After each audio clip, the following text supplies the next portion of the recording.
My major concern about the COVID matter was how it's going to hit this part of the world. We were already hearing stories that dead bodies will be moved around in Nigeria and all of that. So my concern was, will this really happen? If there's a possibility, what can we do?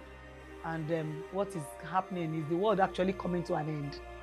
My name is pharmacist Ikani, and I'm a consultant clinical pharmacist. I run Cutting Edge Pharmacy.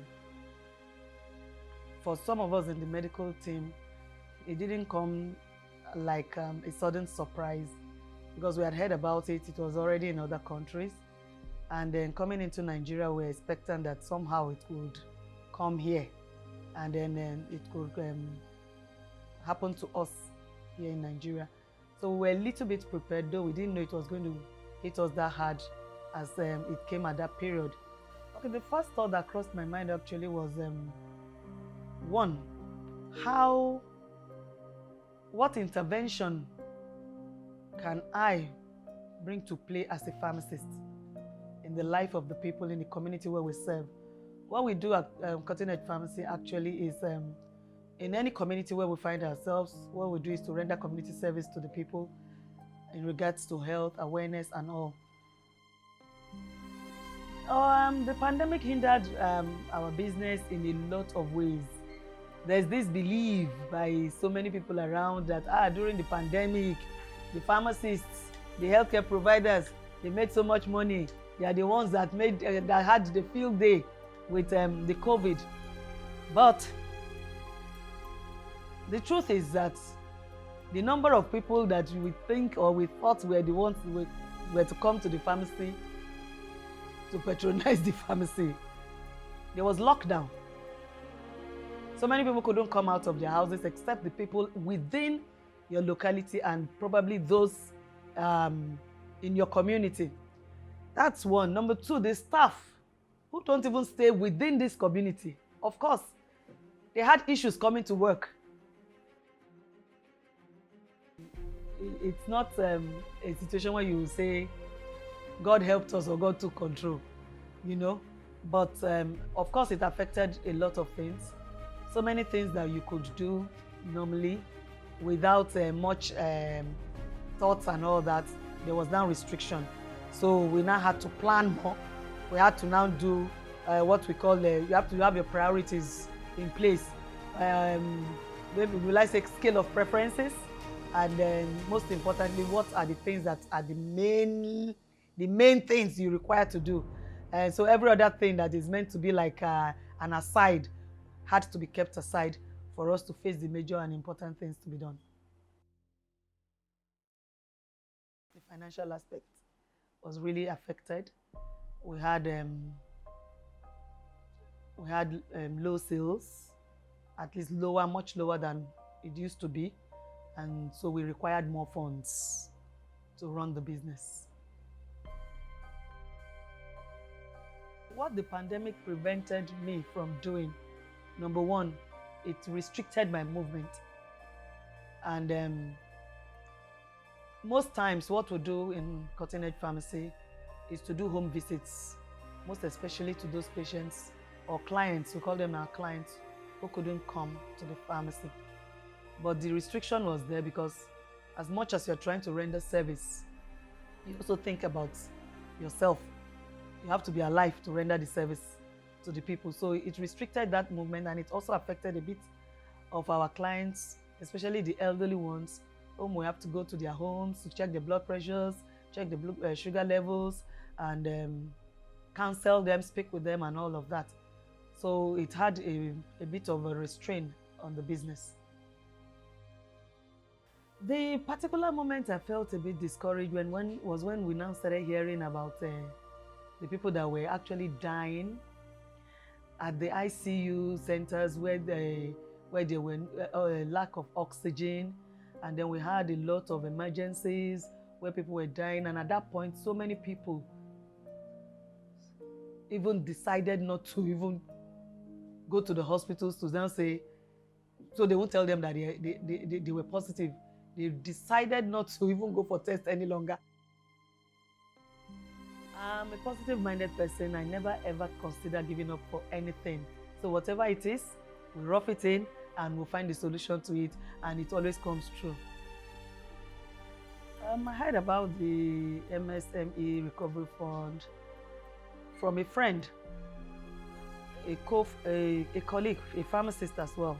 We're just talking about the economy and how the COVID matter had dipped into our finances and how we were going to cope and all that.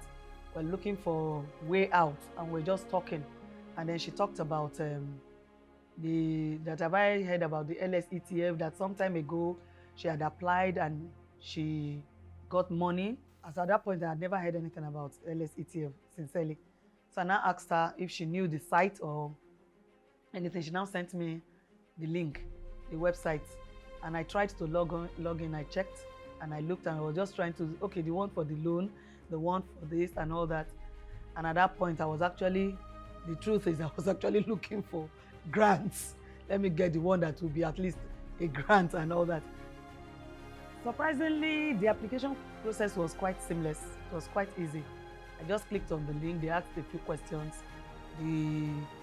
just personal questions, and about my business and all of that. And I provided all the information required. And that was it. Submit. If you get money that is free money, how will you react? No matter how much that money is, you are here looking for money to solve an issue. And suddenly I woke up this morning. I just woke up in the morning after my devotion and all that. I just picked up my phone and I looked at my phone. The first thing I saw was a message. I just saw that, and apparently that was the first message I got that day. I saw that message and I'm like, in my mind first, I just thought about it. I said, some of these 419 boys, probably they saw that I tried to apply and they are sending me message. They now sent a message that I should call so and all that. And I'm like, okay, let me just try. I got dressed up, I came to work, and I called one of my staff, the manager. I showed her the message. He said, but you said you applied for this. I said, yes. He said, they said, okay, there was another direction. Go to the local government next to you. So I picked her up, and then we went to the local government.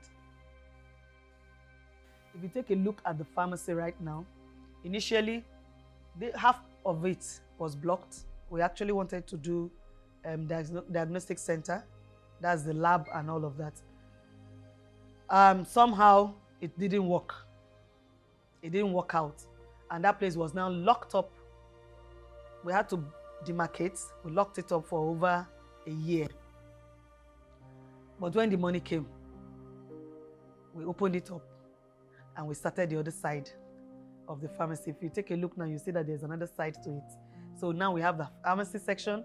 We also have the household, which has actually impacted greatly in the business. While the pharmacy, the drugs came in, we actually bought other drugs that probably we would not have been able to afford. But the money came in very handy. We went to our suppliers, we got a lot of drugs, stocked back up. Initially, you could find spaces around where some out of stock, some empty shelves and all that. But the money has been able to fill up the shelves, especially for the most important essential drugs that the people in the community will need. And also, what you sell, you make money, you get your percentage, you get your profit back. So it has been a great impact, both in the family and in the business, and also for the staff. Because after this money came, at least the staff can also testify that they have received a raise in their salaries. And we were also able to also increase the number of people around. I feel a whole lot of confidence about the future. And also, you know, there's this thing you talk about, Oliver Twist. So when I look up again to LSETF and more money comes, we go wider, we open more branches, we dive into so many other medical things like medical devices and all of that. It will still go a long way to do that for us. If before the pandemic, at least, let me just give a simple scenario. Before the pandemic, your breakfast for the children Could just be bread, sausages, bacon. You have your like a continental breakfast. And pandemic came. You resulted into just having your bread and tea for breakfast. Now the grant has come. You have upped your game again, back to where you even expected your family to be at. That's just a scenario and all of that. And then so many other things that we tried to deprive. I won't say deprive now. We try to curtail like the desires of the children in the home. By now, the grant has come. We have put the money into what we want the money to do. With that, interest have come in. More money has come in. We are now at least stable enough to now say, okay, the children, you can have this that you wanted, and we, the parents, are able to provide for you as parents. I see cutting edge in various branches, both within Lagos and outside Lagos. And also, nothing is stopping us from achieving our dreams. If you have to do any business, you want to do anything, be sincere. Integrity is key. Because when LSETF people sent people to come and carry out some investigations and all that, everything I had said in my form that I submitted, they made them on ground. You have to have integrity, never to lie for anything. This is what I want, this is how it is, and this is how I want to get it. If they will only give you two answers, it's either a yes or a no. So if the yes will come, it has to come on a clean ground. That's one. Number two, you have to have your books in place. Your accounting system must be running, and it must be in place, and it must be adequate. So first I will pray for LSETF, and I will say that the same God that brought you into existence will keep you, and that same God will continue to enable you. You will not be discouraged. A lot of things will come your way. You will not be discouraged. You will continue to grow, and for the joy that you are giving to families and to homes, your own families and your homes will never lack joy in the mighty name of Jesus. And I want to say a very big thank you to the entire team. Well done, Lagos State. Well done, LSETF. Well done. God bless you.